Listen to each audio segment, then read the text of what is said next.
Good morning class 9। आज हम glandular epithelium study करेंगे। It is the third types of epithelial tissues. The columnar epithelium is modified to form glands which secrete chemicals. ऐसा होता है इसमें जो आपके कोलुमनर एपिथेलियम होते हैं वो मॉडिफाइड हो जाते हैं, ओके, और ग्लैंड्स के फॉर्म में मॉडिफाइड हो जाते हैं और वो ग्लैंड्स के फॉर्म में मॉडिफाइड होकर अपने अंदर से कुछ केमिकल्स को सिक्रीट करते हैं, ठीक है ना। तो जब आपके कोलुमनर एपिथेलियम ग्लैंड्स के अंदर मॉडिफाइड हो जाएंगे और वो केमिकल्स का सिक्रीशंस करने लगेंगे तब आप इसको ग्लैंडुलर एपिथेलियम कहेंगे।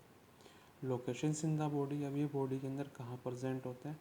लाइनिंग ऑफ गैस्ट्रिक ग्लैंड्स, मतलब जितनी ग्लैंड्स होंगी, ये जिस तरह की ग्लैंड्स होंगी उनकी लाइनिंग पर प्रेजेंट्स होंगी, जैसे lining of gastric glands, pancreas, intestinal glands, इन सब में इस तरह से ये प्रेजेंट होगी। अब इसका फंक्शंस क्या है? जैसे मैंने भी आपको बताया, ग्लैंड्स के फॉर्म में कन्वर्ट हो जाते हैं तो ये सिक्रीशंस का काम करते हैं, बॉडी के अंदर से कुछ ना कुछ निकालने का काम करते हैं, जैसे formations of multicellular secretory glands which secretes oil, body के अंदर से सिक्रेट ऑयल निकालना, पसीना निकालना, हार्मोन्स निकालना, एंजाइम्स निकालना, ये सब इसके फंक्शन होते हैं। ये इसका डायग्राम है कोलुमनर एपिथेलियम के साइटोप्लाज्मिक कनेक्शंस के बने हुए कुछ थ्रेड लाइक स्ट्रक्चर्स होते हैं जिनको आप सीलिया और माइक्रोविलाई कहते हैं। इसके अंदर जो लिक्विड है उसको हम कहते हैं cytoplasm.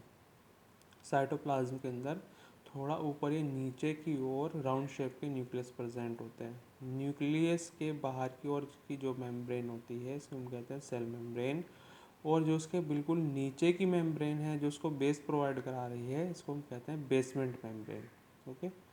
Next that is the mucous goblet cells. ये जो आप बैलून शेप्ड सेल्स देख रहे हैं we are called goblet cells, और गोबलेट सेल्स के अंदर जो केमिकल्स या सिक्रीशंस मौजूद रहता है उसको हम कहते हैं म्यूकस। म्यूकस के बाद मैंने अभी आपको बताया था कि जब आपकी कोलुमनर सेल ग्लैंड्स के फॉर्म में सिक्रीशंस कर दे तो ये आपकी कोलुमनर सेल्स है, अब ये ग्लैंड्स के फॉर्म में कन्वर्ट हो गई, so that's why that is the glandular epithelium.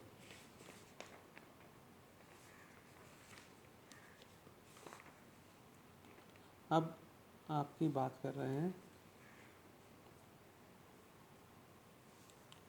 On the basis of secretions. Secretions के अगर बेस पे हम बात करें, जो ग्लैंडुलर एपिथेलियम है अगर हम उसके सिक्रीशंस के बेस पर बात करें तो यहाँ पर ग्लैंड्स टू टाइप्स की होती हैं। एक है आपकी एक्सोक्राइन ग्लैंड्स। एक्सोक्राइन ग्लैंड्स क्या करती है? ये म्यूकस निकालती है, सलाइवा निकालती है, कान का ईयर वैक्स निकालती है, ऑयल, मिल्क, डाइजेस्टिव एंजाइम्स, ये सब एक्सोक्राइन ग्लैंड्स निकालते हैं। इसका मेन कैरेक्टर है the products are release through ducts और ट्यूब। एक्सोक्राइन ग्लैंड्स का जितना भी सिक्रीशंस होगा ये सिक्रीशंस एक पाइपलाइंस के थ्रू बॉडी के अंदर सेंड किया जाएगा। नेक्स्ट है आपका एंडोक्राइन ग्लैंड्स। एंडोक्राइन ग्लैंड्स के अंदर कोई भी पाइपलाइन स्ट्रक्चर या ट्यूब्स प्रेजेंट नहीं होती, ये डायरेक्टली ब्लड में सेंड किए जाते हैं। जैसे आपका pituitary gland secreted growth hormone, TSC thyroid steroid hormone, thyroid stimulating hormone, इस तरह के इसके एंजाइम्स हैं, सॉरी हार्मोन्स हैं, ये जो सिक्रेट किए जाते हैं एंडोक्राइन ग्लैंड से। तो main difference is that exocrine glands के अंदर कोई ट्यूब नहीं या डक्ट्स नहीं होते, डायरेक्ट ये रिलीज़ किए जाते हैं, जबकि endocrine gland sorry exocrine glands के अंदर जो सिक्रीशंस है वो डक्ट्स और ट्यूब के थ्रू किया जाएगा। एक्सोक्राइन ग्लैंड्स के अंदर जो ग्लैंड्स का सिक्रीशंस है वो आपका ट्यूब्स और डक्ट्स के थ्रू किया जाएगा, जबकि एंडोक्राइन ग्लैंड्स में कोई डक्ट्स नहीं होती, ये डायरेक्टली सिक्रीशंस अपना सेंड करते हैं, ओके। तो ये मेन इसका डिफरेंसेस है।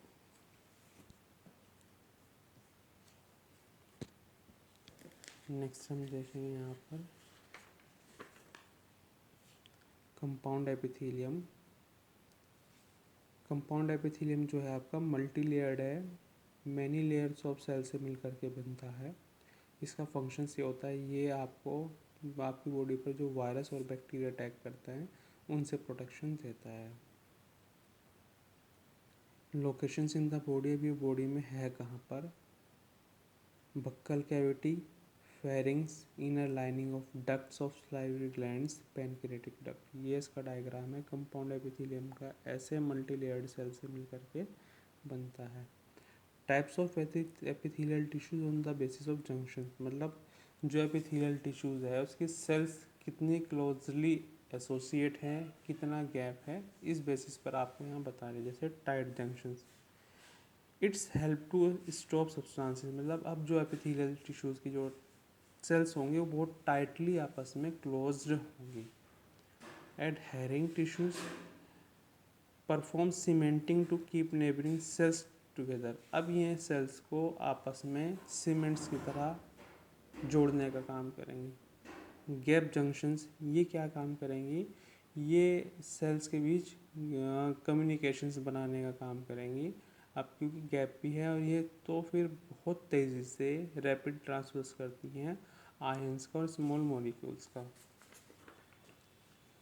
नेक्स्ट है आपके कनेक्टिव टिश्यूज़।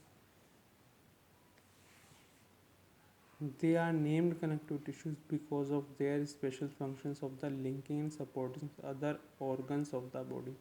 कनेक्टिव टिश्यूज़ को कनेक्टिव टिश्यूज़ इसलिए कहते हैं क्योंकि ये अब लिंकिंग और सपोर्टिंग की मदद से ये बॉडी ऑर्गन को एक दूसरे से कनेक्ट करके रखते हैं। So that's why this is a connective tissue, और इसलिए हम इसको कहते हैं integrated unit.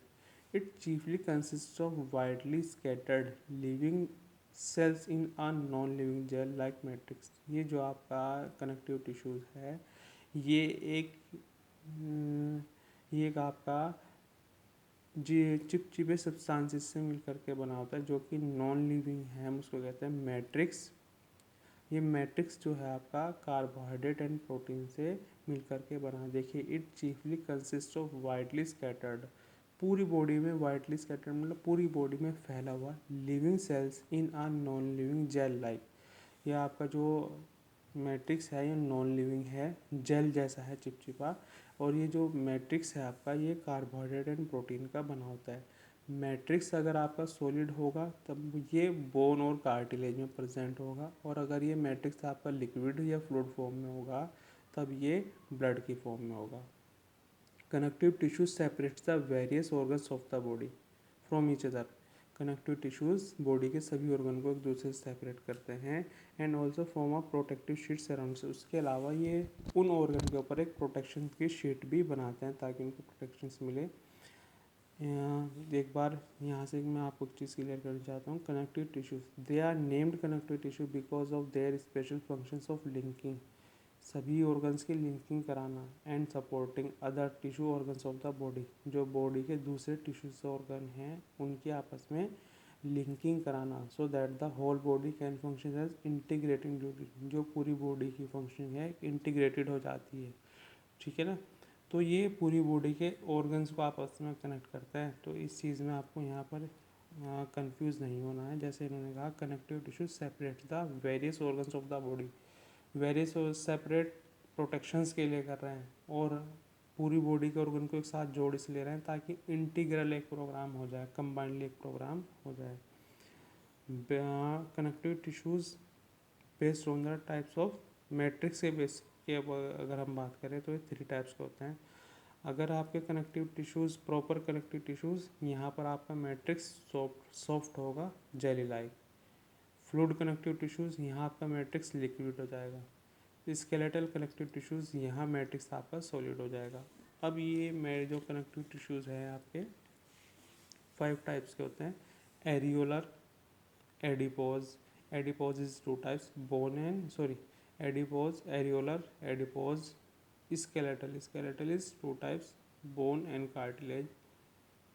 Fluid, it's also 2 types, fluid and lymph, dense regular, tendon and ligament. अब हम कल से कनेक्टिव टिश्यूज़ के ये इंडिविजुअल टाइप्स को स्टडी करेंगे और उनके बारे में जानेंगे। Have a good day.